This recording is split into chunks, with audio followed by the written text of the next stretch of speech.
বড় হয়েছি, আমাদের নামাজ আদব কায়দা সব আমাদের বেশিরভাগই মানুষের জানা, কিন্তু যারা দুর্ভাগ্য নিয়ে জন্মেছে, যারা ইসলাম নিয়ে জন্মায়নি, তাদেরও দাওয়াতে ইসলাম বলে যদি একজনকেও আমরা ইমানের দিকে নিয়ে আসতে পারি, তাহলে সত্যিকারের ইসলাম ধর্মের শুদ্ধি হবে এবং সেটা বিস্তারিত হবে। আপনাদের ইসলাম ধর্মাবলম্বী মানুষেরা তারা যদি তেলাওয়াতের সাথে সাথে তার মানে এইটাকে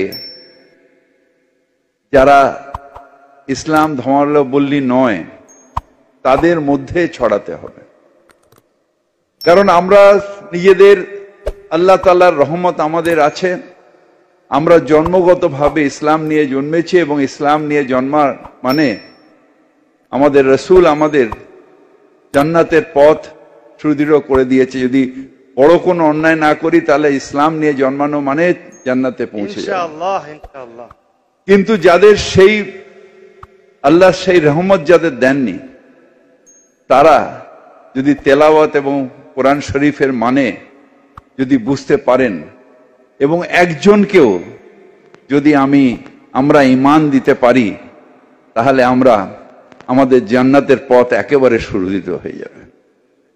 আমরা নিজেরা মুসলিম ঘরে জন্মে বড় হয়েছি, আমাদের নামাজ আদব কায়দা সব আমাদের বেশিরভাগই মানুষের জানা, কিন্তু যারা দুর্ভাগ্য নিয়ে জন্মেছে, যারা ইসলাম নিয়ে জন্মায়নি, তাদেরও দাওয়াতে ইসলাম অর্থাৎ ইসলামের দাওয়াত দিয়ে তাদের মধ্যে নিয়ত ঈমান নিয়ে আসলে এটা আল্লাহ তাআলাকে খুশি করা হবে।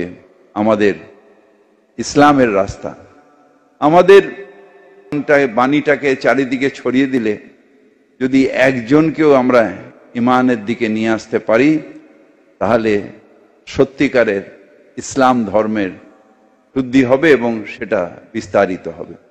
আপনাদের কলকাতার মেয়র হওয়ার কোনো যোগ্যতাই যার নেই, আমার দেখা অপদার্থ এবং ব্যর্থ। সারা ভারতবর্ষে নির্বাচন হয়েছে, পোস্ট পোল ভায়োলেন্স এই শব্দটাকে বারবার এই 2013 সাল থেকে আওড়াতে হচ্ছে। তৃণমূল বিরোধী সকল শক্তিকে আমি আহ্বান করব যে আসুন আমরা রাস্তায় নেমে এর প্রতিবাদ করি। কলকাতার মেয়র হওয়ার কোনো যোগ্যতাই যার নেই, আমার দেখা অপদার্থ এবং ব্যর্থ। তিনি কালকে যে কথা বলেছেন তার কোনো ক্ষমা হয় না, এবং এটাকে আমাদের এর প্রতিবাদ শুধু না, এর একটা হেস্ত নেস্ত করতে হবে। কারণ তিনি কি বলতে চাইছেন, আমি প্রশ্ন প্রথমেই করব যারা তৃণমূলী বাঙালি এবং হিন্দু, মমতা বন্দ্যোপাধ্যায় কি দুর্ভাগ্য তিনি যে হিন্দুর ঘরে এবং ব্রাহ্মণ কন্যা হিসাবে জন্মগ্রহণ করেছিলেন, বা আরো যারা রয়েছিলেন ইসলাম ধর্মের বা মুসলিম পরিবারে জন্মগ্রহণ না করাটা দুর্ভাগ্য, আনফরচুনেট। এটা বলার অধিকার তাকে কে দিয়েছে? এই মুহূর্তে যারা সেকুলার বলেন, ধর্মনিরপেক্ষতার কথা যারা আওড়ান, ভেতরে তো অন্য জিনিস, সেটা তো বোঝা যাচ্ছে। যত দিন যাচ্ছে সেটা প্রকট এবং পরিষ্কার হচ্ছে। তাকে সরিয়ে দেওয়া উচিত মুহূর্তে, এবং তারও স্টেপ ডাউন করা উচিত, সরে যাওয়া উচিত। কারণ এর পূর্বেও তিনি এই ধরনের অনেক কথা বলেছেন। যখন পাকিস্তানের সম্ভবত ডন পত্রিকার একজন বরিষ্ঠ সাংবাদিক এসেছিলেন, তখন তিনি ওই গার্ডেন রিচ মেটে বুরুজের জায়গাটাকে মিনি পাকিস্তান বলেছিলেন।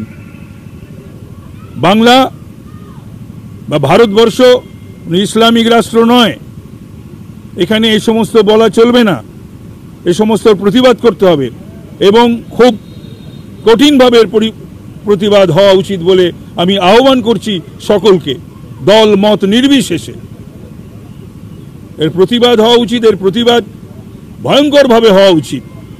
এটাকে মেনে নেওয়া যায় না, এটাকে বরদাস্ত করা যায় না।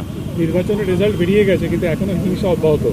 গতকাল রাত্রে বিজেপির পরিবারকে 3 জনকে, তার মধ্যে একজন মাধ্যমিকের পরীক্ষার্থী হয়েছে, কোপানো হয়েছে। এখন এই মুহূর্তে আশঙ্কাজনক অবস্থাতে ট্রমা কেয়ারে ভর্তি রয়েছে। আমি গতকালকে মানিকতলায় পাবলিক মিটিংয়ে বলেছিলাম এখানেও বলছি যে ভারতবর্ষের, সারা ভারতবর্ষে নির্বাচন হয়েছে, পোস্ট পোল ভায়োলেন্স এই শব্দটাকে বারবার এই 2013 সাল থেকে আওড়াতে হচ্ছে। নির্বাচনোত্তর সন্ত্রাস এবং এখনো চলছে, ভয়ঙ্করভাবে চলছে। এরা গণতন্ত্রেরও কথা বলে, গণতান্ত্রিক বন্দোবস্তে কি হয়েছে না হয়েছে আমরা সকলেই জানি, এবং আস্তে আস্তে সেগুলো সমস্ত সামনে আসবে, সেগুলো সমস্ত প্রতিষ্ঠিত হবে। এবং আমি বাংলার মানুষের কাছে আহ্বান জানাবো, গণতন্ত্র প্রিয় মানুষের কাছে আবেদন জানাবো, এবং সকল এই তৃণমূলের যে আচরণ, যে ব্যবহার, তৃণমূল বিরোধী সকল শক্তিকে আমি আহ্বান করব যে আসুন আমরা রাস্তায় নেমে এর প্রতিবাদ করি। এর একটা বিহিত হওয়ার প্রয়োজন রয়েছে বলে আমরা মনে করছি।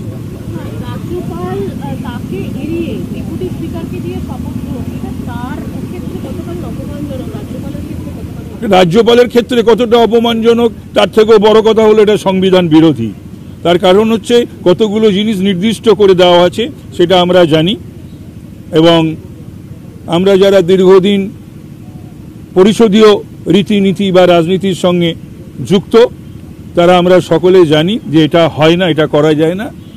করতে হচ্ছে কোনো একটা নির্দেশ, এবং সেখানে না বলার বা যথাযথ কথাটা বলার মতন মানুষের সংখ্যা কম বললে বেশি বলা হবে, নেই বললেই চলে। মানে আপনার বরানগরের বিধায়ক আপনি সংবিধান বিরোধী শপথ গ্রহণ করেন।